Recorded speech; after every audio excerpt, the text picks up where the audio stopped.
오늘 이 시간에는 시험 앞에서 기뻐할 수 있는 이유라는 제목으로 말씀을 전하도록 하겠습니다. 야고보서 하면 여러분들은 어떤 생각을 가장 먼저 떠오르게 되십니까? 저는 이 야고보서의 말씀을 아주 개인적으로 좋아합니다. 아주 야고보서 말씀은 시원시원해서 아주 좋습니다. 우리가 신앙생활하면서 겪게 되는 모든 고민들, 질문들에 대해서 에둘러 말하지 않고 아주 명확하게 대답을 해주기 때문에 저는 야고보서의 말씀을 아주 좋아합니다. 그리고 특별히 교회 안에서 생기는 여러 가지 문제와 갈등에 대해서도 마찬가지입니다. 문제의 핵심을 정확하게 진단해주고 그에 맞는 행동이 무엇인지 우리에게 아주 심플하면서도 간결하게 말씀해주는 것이 바로 야고보서의 말씀입니다. 그런데 조금 성경을 안다고 하시는 분들은 이 야고보서 하면 가장 먼저 무엇을 떠올리냐면 이 야고보서 말씀은 지푸라기 서신이다 이렇게 생각하시는 분이 많이 있습니다. 왜냐하면 이 종교개혁가인 마르틴 루터가 야고보서를 가리켜서 지푸라기 서신이라고 불렀기 때문입니다.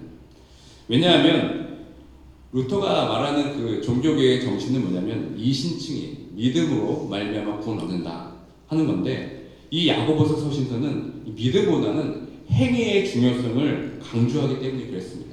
그래서 야고보서에는 은혜의 복음이 없다고 믿었기 때문에 마르틴 루터는 그렇게 부르는 것입니다.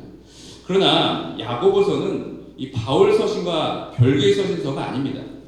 바울 서신에서 말하는 믿음으로 구원받고 그것이 하나님의 은혜를 부정하는 것이 아니라 야고보서의 말씀은 하나님의 은혜로 구원받은 합당한 자로 어떻게 행하며 살아야 할 것인가 이것을 강조한 것이 바로 야고보서의 말씀입니다.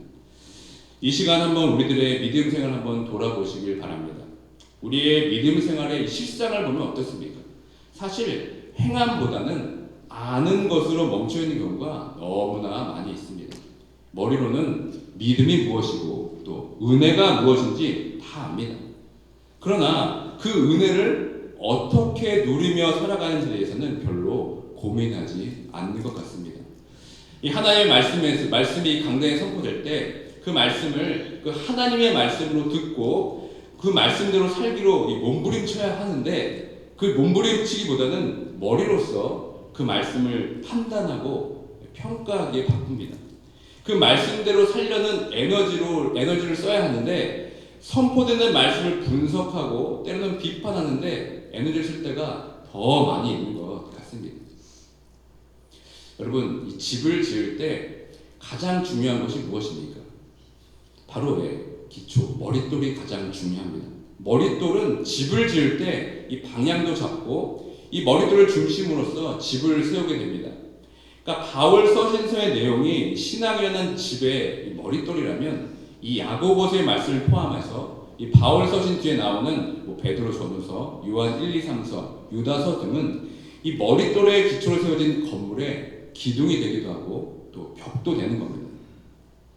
이 한국 신학교에 있는 최영삼 교수가 쓴 이 지붕 없는 교회라는 책을 보면 이 지푸라기 서신이라고 불렸던 야고보의 말씀을 가만히 살펴보니 진짜 지푸라기 같은 말씀이라고 말하고 있습니다.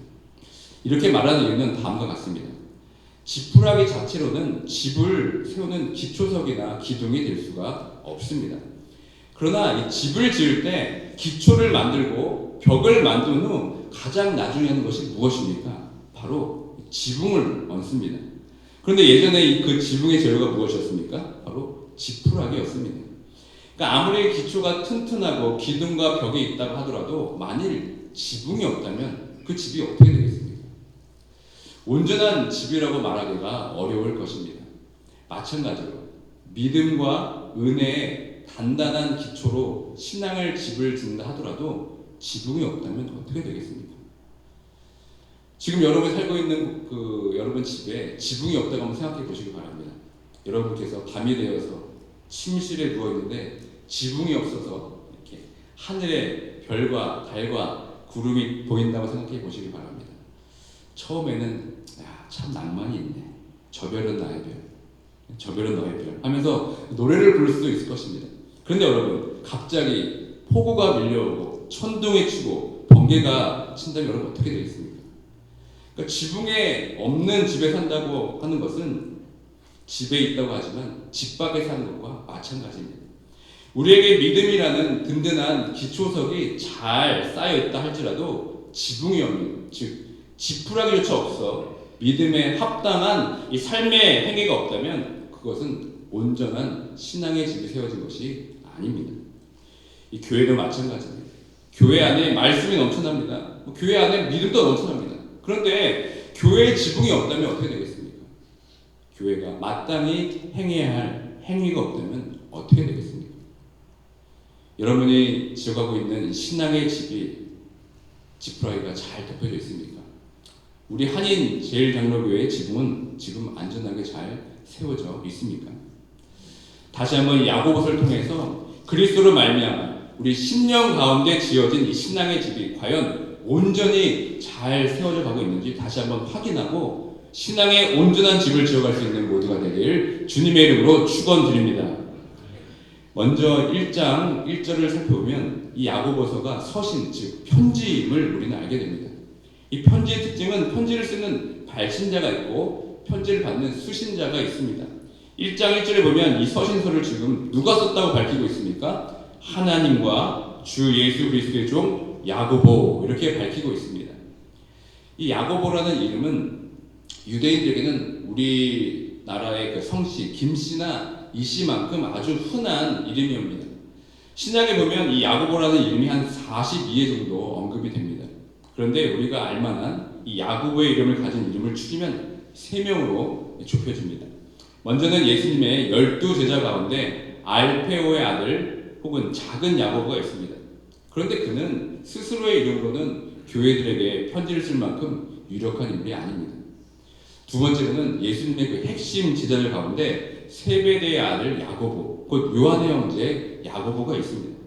그런데 그는 주 44년경에 헤롯 아그리파 1세에게 죽임을 당하게 됩니다. 그런데 야고보서가 그렇게 이른 시기에 기록되기 어려운 점이 많기 때문에 야고보서의 저자로 보기가 어렵습니다. 마지막으로는 예수님의 형제 야고보가 있습니다.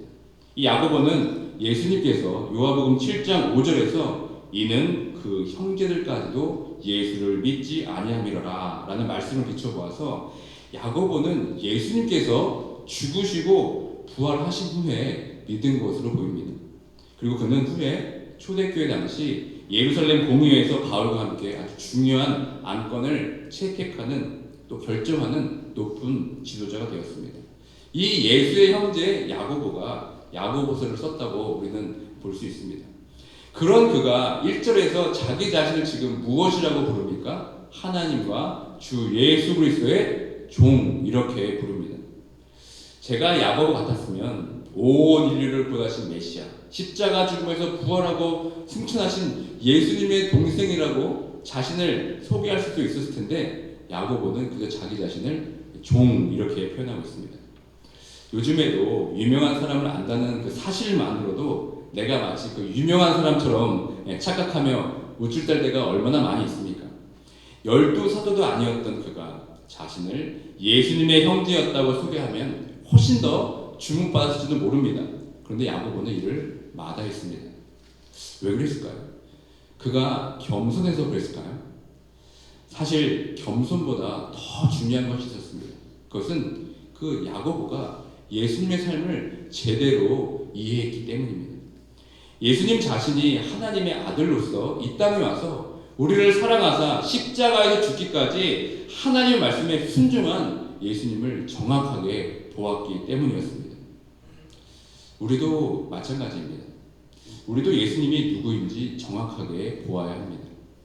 말씀이 육신이 되어서 우리 가운데 거하셔서 죽기까지 순종하신 예수님. 그러니까 머리로만 이해하는 것을 멈추지 않고 이 땅에서 말씀대로 살아가셨던 예수님의 삶을 우리도 그렇게 살아가야 합니다. 여러분들은 하나님과 예수 그리스도의 종이십니까? 여러분 스스로 자신있게 나는 하나님과 예수님의 종이라고 밝힐 수 있겠습니까? 이 종이라 함은 노예와 같은 자입니다. 종의 존재 방식은 주인에 대한 순종을 의미합니다. 주인에 대한 섬김을 의미하는 겁니다. 착하고 충성된 종은 주인이 시키면 바로바로 실행에 옮깁니다. 그 명령이 틀리던 맞던 일단 시키는 대로 합니다. 그 명령에 고민하지 않고 따지지도 않습니다. 그냥 일단 움직입니다. 그런데 우리들은 어떻습니까? 우리 스스로 하나님과 예수 그리스도의 종이라고 말하지만 우리는 그 예수 그리스도의 말씀에 순종하기까지 얼마나 많은 복잡한 과정을 거쳐야 할지 모릅니다. 말씀을 듣고 몸이 움직이기보다는 이 머리만 바쁘게 움직입니다.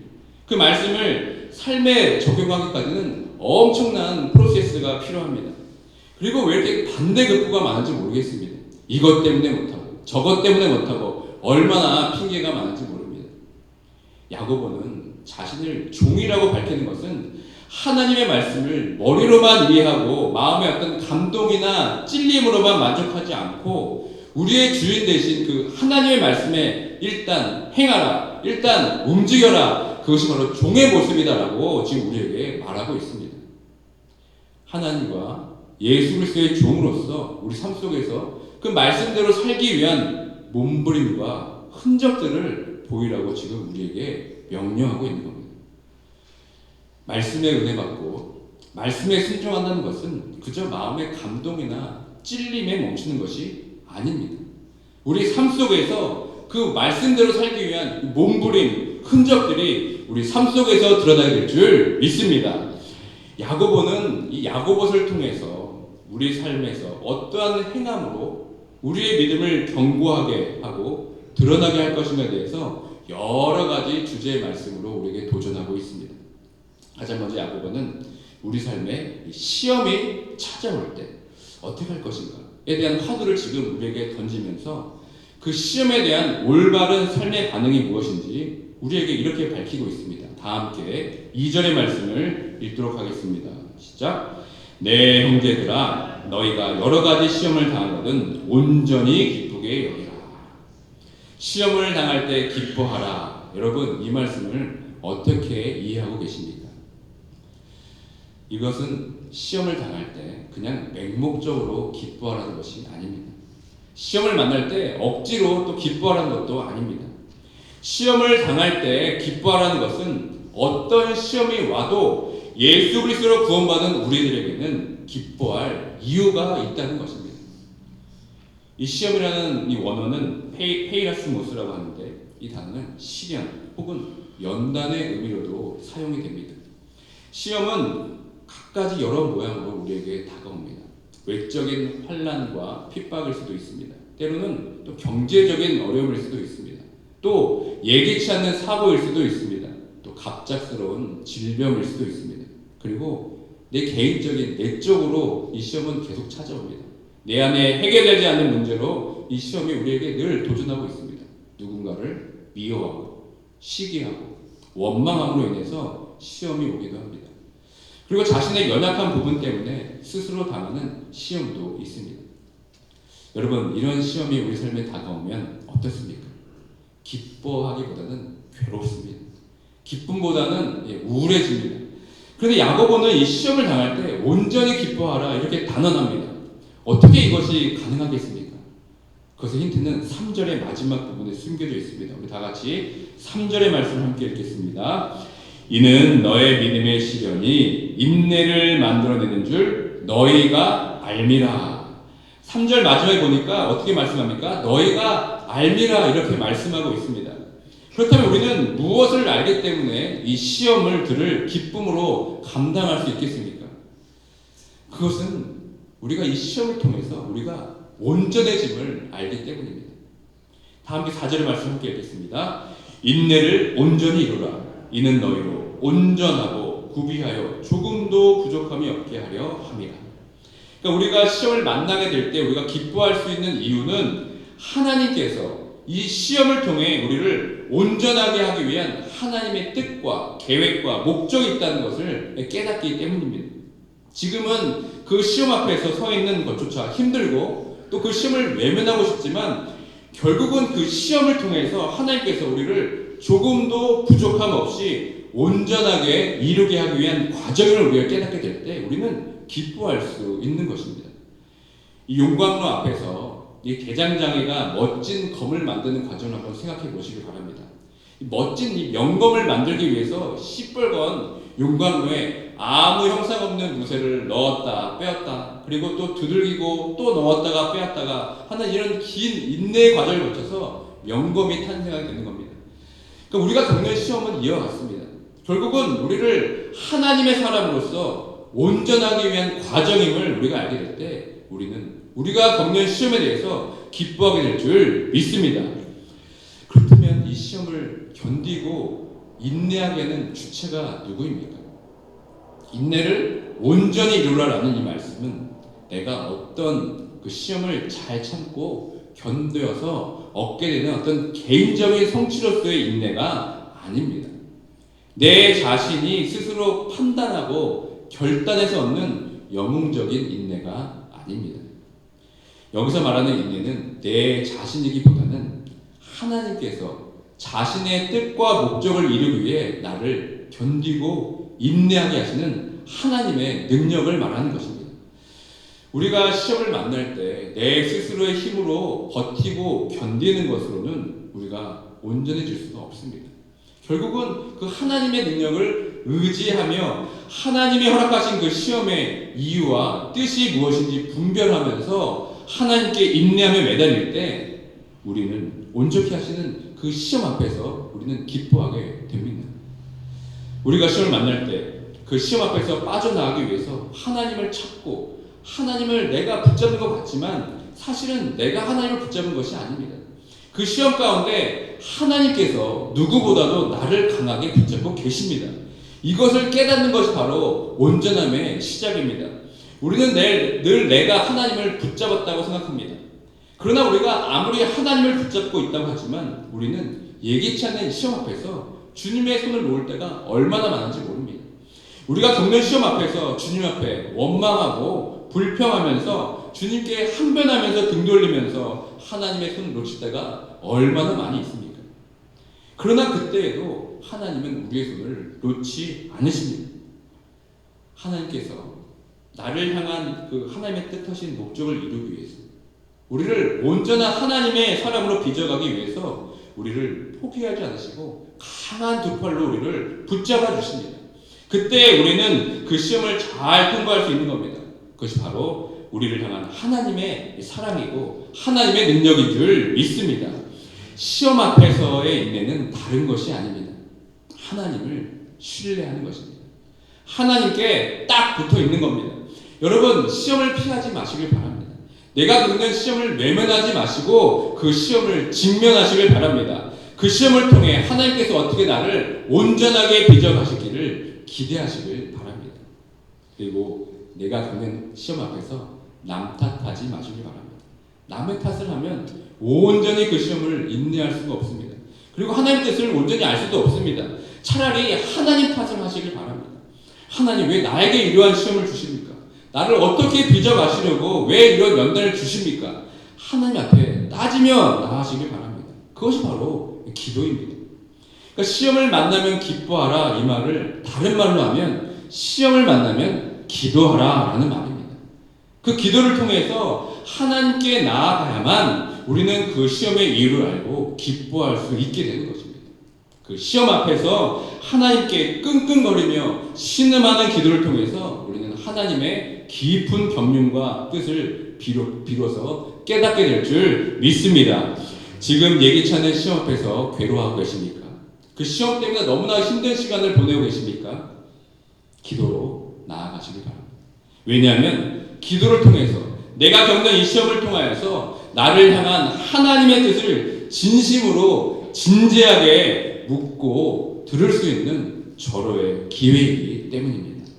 그 하나님의 기쁘신 뜻을 우리가 깨달을 때 우리는 시험 앞에서 기뻐하게 될 줄 믿습니다. 이것이 바로 시험 앞에서 우리가 기뻐할 수 있는 이유입니다. 그러므로 시험을 만날 때 시험 앞에서 마지못해 견디는 소극적인 인내로 머무르지 마시길 바랍니다. 오히려 시험을 통해서 적극적으로 기도하시길 바랍니다. 그래서 그 기도의 시간을 통해서 하나님의 뜻을 묻고 나를 온전하게 하시는 그 참 소망을 바라보면서 기쁨으로 모든 시험을 넉넉히 이기시는 모두가 되길 주님의 이름으로 축원드립니다. 아멘.